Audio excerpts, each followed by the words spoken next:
Hey everybody, welcome to Hear Us Out. I'm Patrick, And I'm Paul. and we are Hear Us Out, and we're here to talk to you about Beetlejuice, Beetlejuice, You said it twice. Just say it once more. Come on. Beetlejuice Squared, Beetlejuice 2. But more importantly, we're here to remind everybody the classic original Beetlejuice had one thing going for it, and that was a minimal amount of Beetlejuice himself. Beetlejuice was only in the original movie for 17 minutes. Out of a 92-minute runtime, Beetlejuice was on screen for 17 minutes. That's less than 20%. I think it's about 18%. I should have done the math properly. Check those maths. Check those maths, everybody. But the point here, and Paul, we'll let people know why. It's not just curmudgeonness. There are good reasons why you don't want Beetlejuice to be on screen all the time, no matter how adorable the character is, how much fun Micheal Keaton makes him.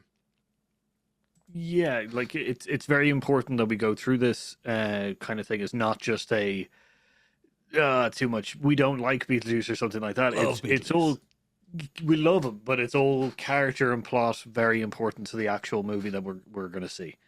Yeah, and Paul, really importantly, what a lot of people forget is the original Beetlejuice movie. It was a dark fantasy horror comedy. That's what it Yeah. was. It wasn't a comedy. That's what a lot of people emotionally remember it as. They watch it and go, "Oh my god, a working a guy such as myself, get a little bit of action around here." It's great fun, brilliant lines, it's quotable. Uh, Dance scene where the table eats people at the end of it. It's all brilliant. Love the movie, love the comedy, but it was not a flat out comedy. That's why you cannot have Beetlejuice in it that much. Beetlejuice was not the hero. Beetlejuice was actually the villain of the first movie, Paul. Yeah, like that's the thing. I think everybody thinks that it's some ways it's the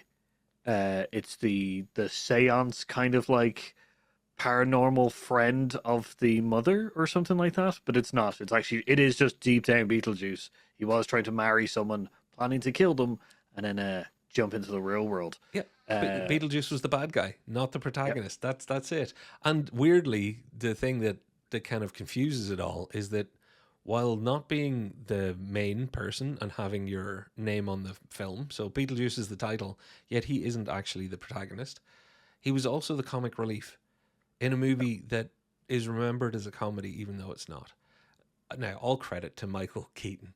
What an amazing performance. Like, it's genuinely brilliant. I love Beetlejuice. I'd watch 15 hours of Beetlejuice, except I'd probably be sad afterwards.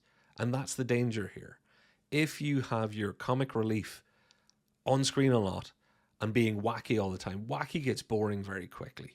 Jar Jar Binks could have, survived the Star Wars things a lot better if Jar Jar had been on screen for all of 3 minutes. Nobody would remember Jar Jar the way they do now. If Beetlejuice is in the second movie and he is shoehorned in as we're going to have him on screen as much as possible because what the people want is Beetlejuice and more of him, I think that could kill the movie. I think it could be a huge mistake. Yeah, no, I couldn't agree more. The fact is that in the first movie he's a present. He's a consistent presence within the movie, but that is due to the lack of use of him. Yes. It's that whole like we've talked about it many times. The movie monster thing, which is don't show too much of the monster kind of thing because it gives too much away. They used it perfectly with Beetlejuice. It means that his scenes with him and the other characters are so much more important, so much more meaningful, so much more funny, targeted, everything like that. Yep. More of Beetlejuice, although we are happy with it, specifically for characters and plot and everything like that, it is more of a gimmick. As in, it is more of a Beetlejuice is very popular. Let's show him on screen as much as possible. It's the Kind of thing. fastest way to make the second movie terrible, but also kill the legacy of the first one. And here's the thing. We love Beetlejuice, love the movie, love the character, love Michael Keaton, love the performance, love everything about it. But if you want to make a second movie, of course you can change genre. You can move away from that dark, horror fantasy thing, comedy, to just pure comedy. But if you're going to do that, then you've got to fully embrace the idea, okay, we're now taking Beetlejuice, taking him from comic relief and making him central and the comedic driver of this. And then essentially you've got to do an Austin Powers. You can no longer pretend to be doing a Beetlejuice style movie. You've got to go down the route of this is a comedy, we know what we're doing, or else it just won't work. And similarly, if you're going to make him a hero, and Paul, I use this as the example a lot, where you take a character, because the old trope, you take the bad guy from the first movie and they're the good guy in the second movie. Everybody's used it. But I think most famously Terminator used it very well. And as you pointed out, the reason it works so well there is you can take a robot and reprogram them. So you've got inbuilt, verisimilitude. You get believability straight away. You're not going to be able to do that with a comic relief character in the same way. And when I say relief, he's a villain still in the first movie, but you make Beetlejuice not only the center of your new thing, try and make him the hero, you're going to end up with more of a Terminator 3 than a Terminator 2. And if anybody doesn't know what that means, in case you haven't seen Terminator 3, Terminator 2 is very good. Terminator 3, not so much. Unless you want to disagree, Paul. I totally agree. Like the problem with essentially they set Beetlejuice up in the first one as a villain. He's entirely a villain. He's not like Darth Vader level villainy or anything like that. He's just a con man who's definitely out for himself, kind of thing. Which I think, but it doesn't in any way set up the character to be able to change the good, the bad to the good kind of thing.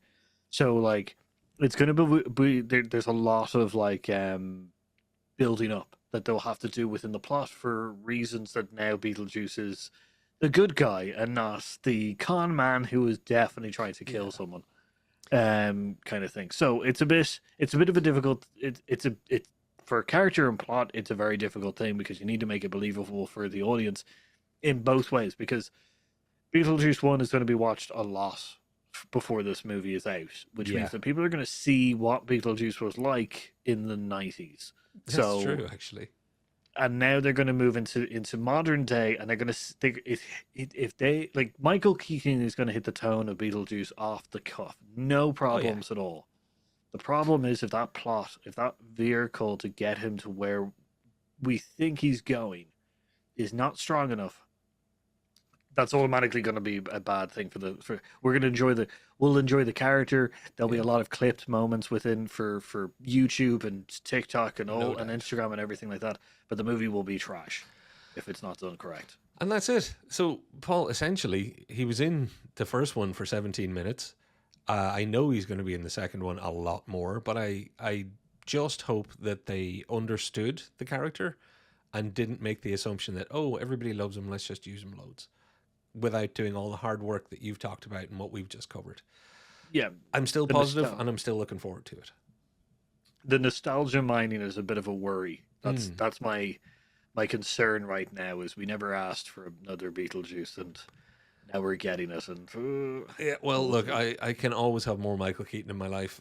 He is a personal favorite of mine. And since we started the show with a little bit of a, hey, did you realize he was only in the first film for 17 minutes? I'm going to end the show with a little did you realize? Did you realize Micheal Keaton's original real name, that's a stage name. Do you know what his real name is, Paul? Michael Douglas. There you go. Micheal Keaton had to change his name because of Michael Douglas. How great is that? Interesting. I wonder how many times this happened. If it turns out that I'm wrong, I can't wait to see the comments below this video. Speaking of which, Paul, while I grab a hat, will you tell the people what they should do?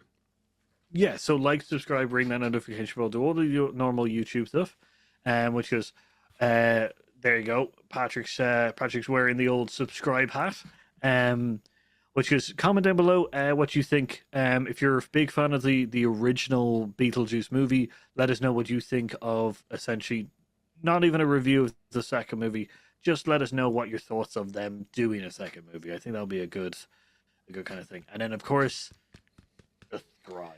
Yeah, smash that subscribe head. All right. Well, thanks everybody for watching. Enjoy whatever comes up next in our feed. And we will see you next time. I've been Patrick. I've been Paul. We've been Hear Us Out. Take it easy.